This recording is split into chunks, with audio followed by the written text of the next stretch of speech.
How did Germany almost win World War II in 1940? May 10, 1940, Western Europe. Dawn breaks over Belgium and the Netherlands. Across the border, thousands of German tanks are warming their engines. Pilots climb into cockpits. Infantry tighten their helmets. And somewhere inside his headquarters, British Prime Minister Winston Churchill is only hours into his first day in office. Nobody knows it yet, but the next 6 weeks will bring Britain and France closer to total defeat than they will ever admit. Because in the spring of 1940, Nazi Germany doesn't just invade Western Europe, it nearly wins the entire war. To understand how close Hitler came to victory, you have to understand one thing. In 1940, Germany wasn't supposed to win. On paper, France had one of the strongest armies on earth. Britain possessed the world's greatest navy. Together, the Allies had more tanks, more artillery, and millions of soldiers. And then there was the Maginot Line, a gigantic network of bunkers and fortresses stretching across France's eastern border. To military planners, it looked almost impossible to break. The Germans had tried this before. In 1914, they had smashed into Belgium and northern France only to become trapped in 4 years of trench warfare. Nobody wanted that nightmare again, but Adolf Hitler had no intention of repeating the First World War, because hidden inside the German command was a radical plan. A plan so risky that many German generals thought it was madness. The Allies believed the main German attack would come through Belgium.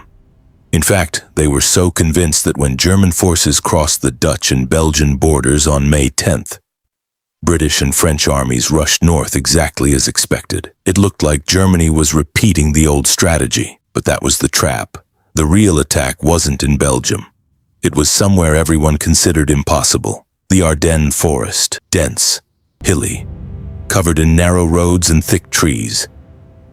French commanders believed no large army could move through it.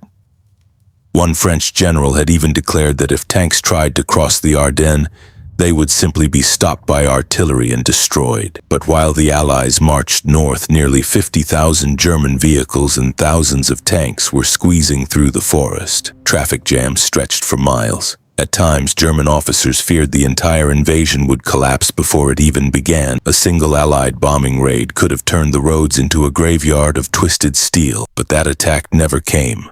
And by May 13th, German forces reached the Meuse River near Sedan. Pause for a second. The fate of Europe is now hanging on one location, Sedan.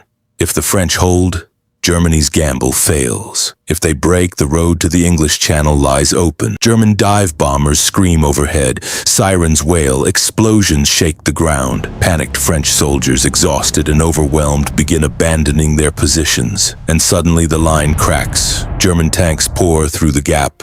The impossible has happened. The Allies are still racing north into Belgium, but behind them, German armor is charging west at terrifying speed. Within days, panic spreads through Allied headquarters. Nobody can believe what they're seeing. German divisions are moving faster than anyone thought possible.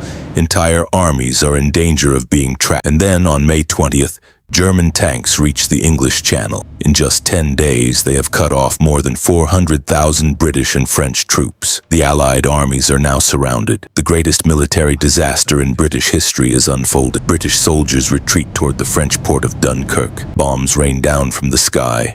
Roads are clogged with abandoned vehicles. Columns of refugees move alongside exhausted troops. Everyone knows what comes next: capture or annihilation. But then something strange happens. Something historians still debate to this day. Hitler orders his tanks to stop. For nearly 2 days, German armored divisions pause. Why? Was it bad weather? Fear of muddy ground? Confidence that the Luftwaffe could finish the job? Or was Hitler already thinking about peace with Britain? Nobody knows for sure. But those precious hours change history, because while the German tanks wait, Britain launches one of the most extraordinary rescue operations ever attempted. Operation Dynamo.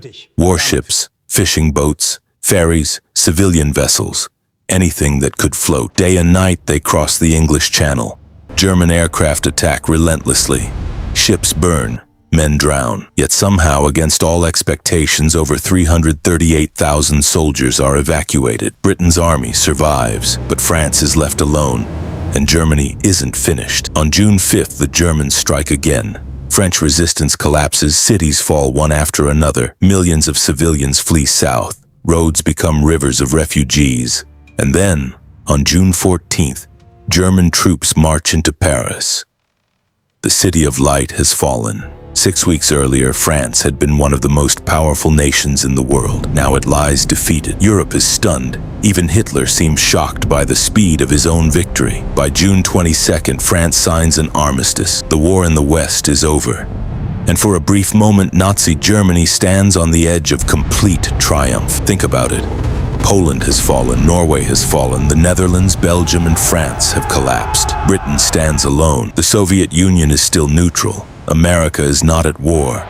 Never before and never again will Adolf Hitler come so close to winning World War II. Because if Britain had surrendered, if Dunkirk had failed, if those trapped armies had been destroyed, history itself might have taken a very different path. But Hitler's greatest victories were already planting the seeds of his greatest mistakes. Because across the English Channel, Britain refused to surrender. And soon the skies above Britain would become the next battlefield, a battle that would decide whether Nazi Germany would rule Europe or whether the tide of war was about to turn. How close do you think Germany really came to winning the war in 1940? Let me know in the comments. And make sure you're subscribed, because in the next episode, we're heading into the skies over Britain to find out why Hitler's first great defeat changed the course of history forever.